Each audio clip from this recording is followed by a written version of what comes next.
ditujukan ke kamera Pak Kuku.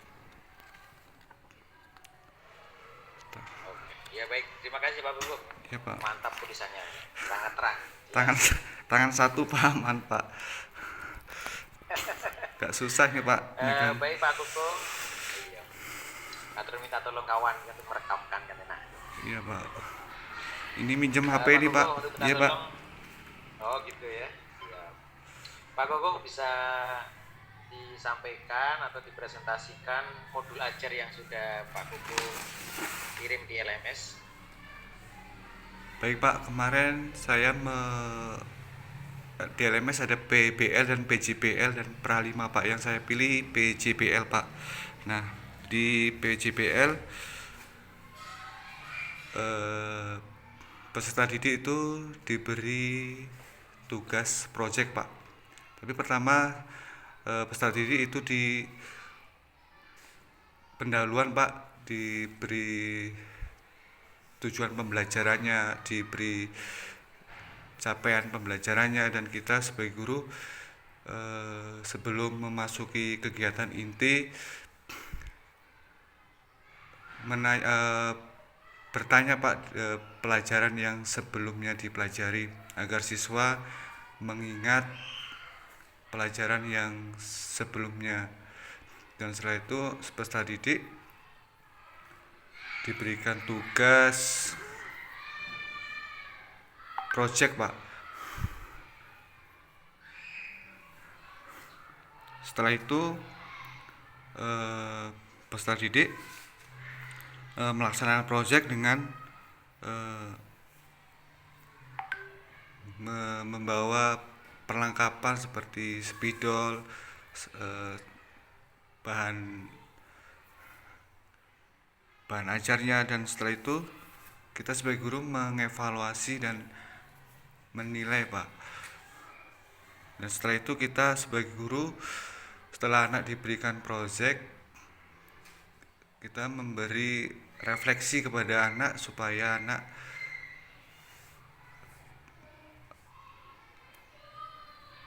untuk mencari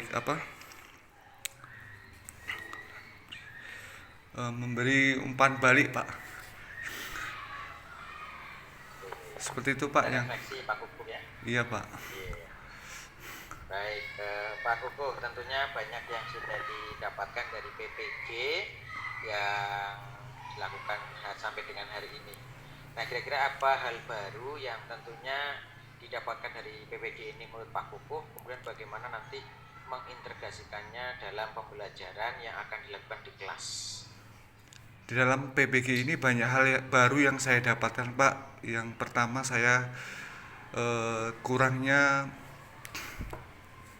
menyediakan media pembelajaran Pak, seperti video, seperti macam-macam media yang membuat peserta didik itu lebih senang atau penasaran dengan pelajaran yang akan kita bawakan Pak. Dan banyak hal yang baru yang dapat saya terapkan dalam kegiatan belajar Pak untuk peserta didik supaya lebih tidak membosankan lah. Yang mungkin dulu saya menggunakan medianya kurang dan mungkin pelajarannya menonton, dan jadi peserta didik itu banyak yang bosan. Jadi untuk PPG ini banyak hal yang dapat yang saya terapkan dalam kegiatan mengajar saya Pak. Itu tadi untuk contohnya saya menyanyikan lagu Indonesia Raya dan membaca Asmaul Husna sebelum pelajaran, jadi supaya anak itu suasananya itu ceria dan belajarnya tidak membosankan Pak, seperti itu. Baik. Pak Kuku, kemudian ada tentang prinsip-prinsip etika profesi Pak Kuku. Ada pepatah mengatakan guru kencing berdiri, siswa kencing berlari. Dalam profesi guru ada etika profesi yang harus dijalankan. Nah, bagaimana menurut Pak Kuku penerapannya dalam kehidupan sehari-hari? Apalagi Pak Kuku sebagai guru agama harus memberikan teladan. Saya kira etika profesi yang harus diterapkannya bagaimana Pak Kuku? Tiga Pak.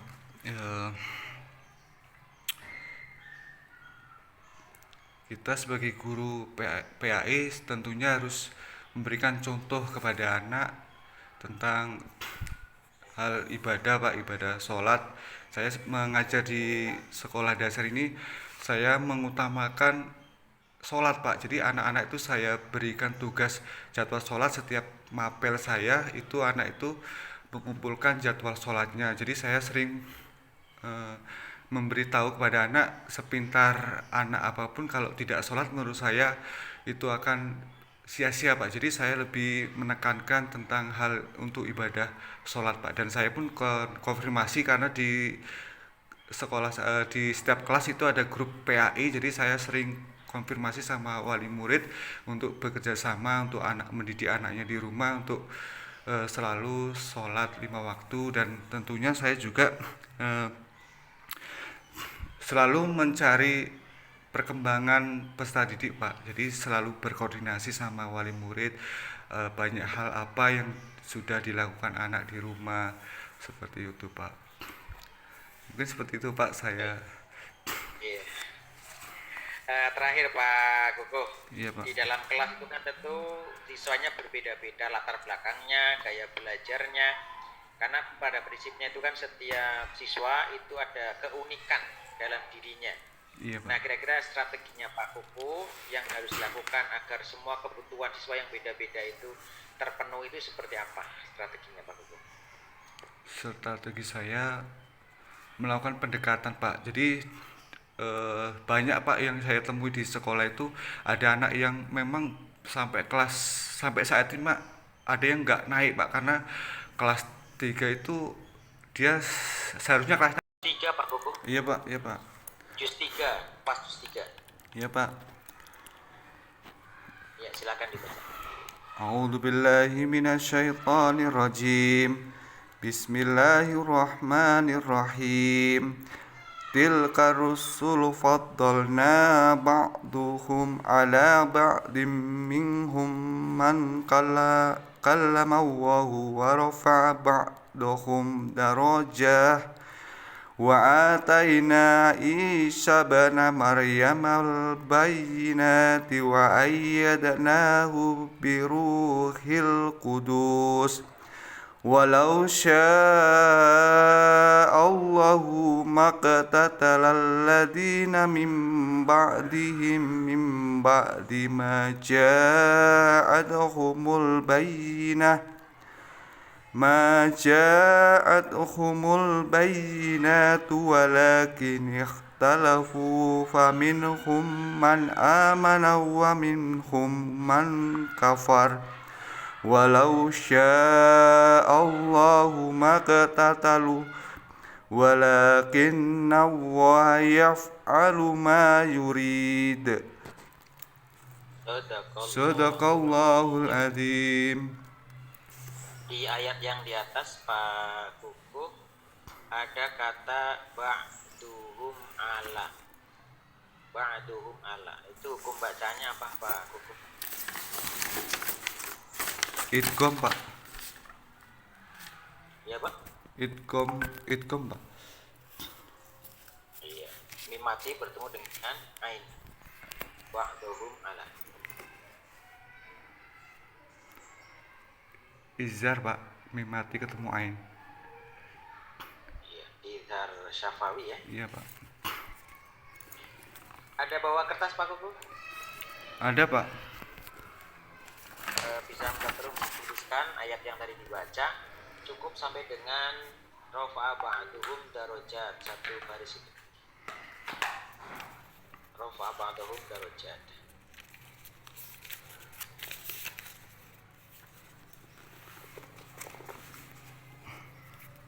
Duh, tangan satu mohon maaf Pak ya, goyang Pak.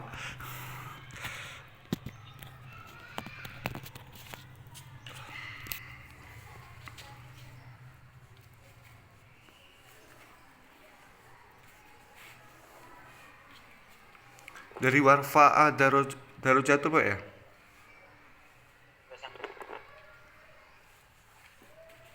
Dari mana Pak nulisnya Pak? Dari tilkar rusul sampai rafa'a ba'duhum darajat, dari Iya, awal Pak. tilkar rusul.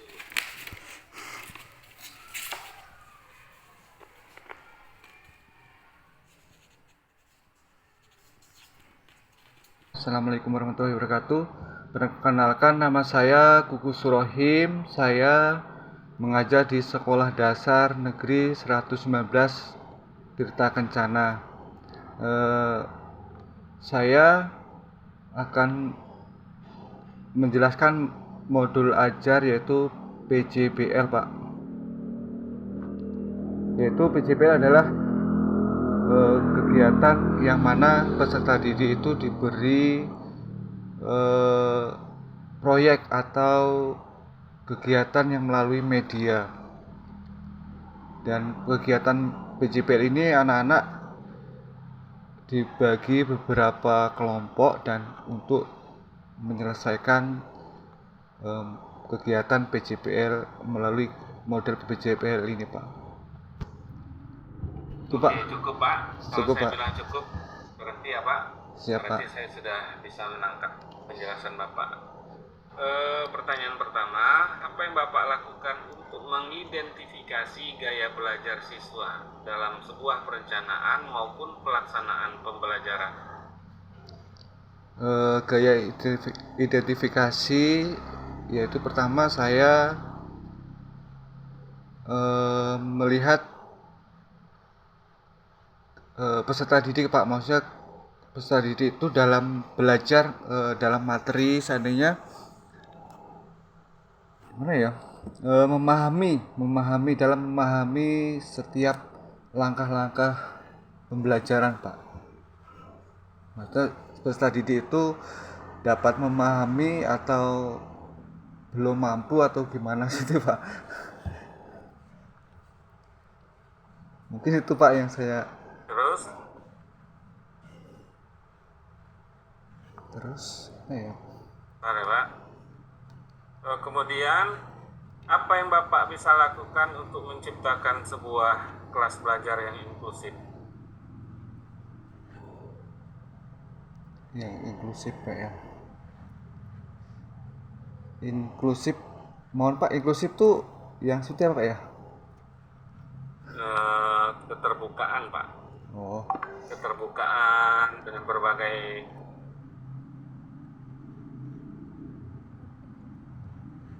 inklusif. keterbukaan. Inklusif tuh gini Pak, kita tidak mempermasalahkan perbedaan. Ada orang berbeda agama, ada orang berbeda suku, ada orang berbeda pangkat. Kalau di kelas itu kan berbeda iya, Pak. kemampuan siswa, potensi siswa. Bagaimana itu Pak? Nah, sepaham saya, Pak, untuk masalah ini anak-anak setiap kegiatan itu saya bagi kelompok tanpa membeda-bedakan mana yang pintar, mana yang kurang pintar, dan mana yang ini dari apa maksudnya agama ini, atau membedakan dari suku satu sama yang lain, Pak. Jadi saya akan membagi kelompok itu dan mereka agar supaya bisa saling berbagi dan saling mengenal bahwasanya kita itu harus saling menghargai satu sama yang lain gitu, Pak. Mungkin itu, Pak, yang saya dapat. Oke, kemudian bagaimana cara Bapak merancang pembelajaran berbasis masalah? BBL, Pak, ya.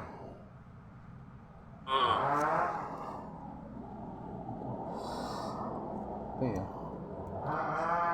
Yaitu pertama mengorientasikan peserta didik, Pak. Setelah itu mengorganisasikan peserta didik dan membimbing penyelidikan secara individu, Pak. Oke, cukup. Bagaimana cara Bapak mengintegrasikan penilaian formatif ke dalam proses pembelajaran sehari-hari?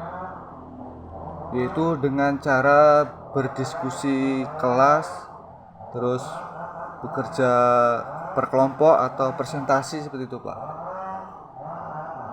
Oke, berikutnya, bagaimana cara Bapak mengatasi siswa dengan kebutuhan khusus di sebuah kelas reguler? Terus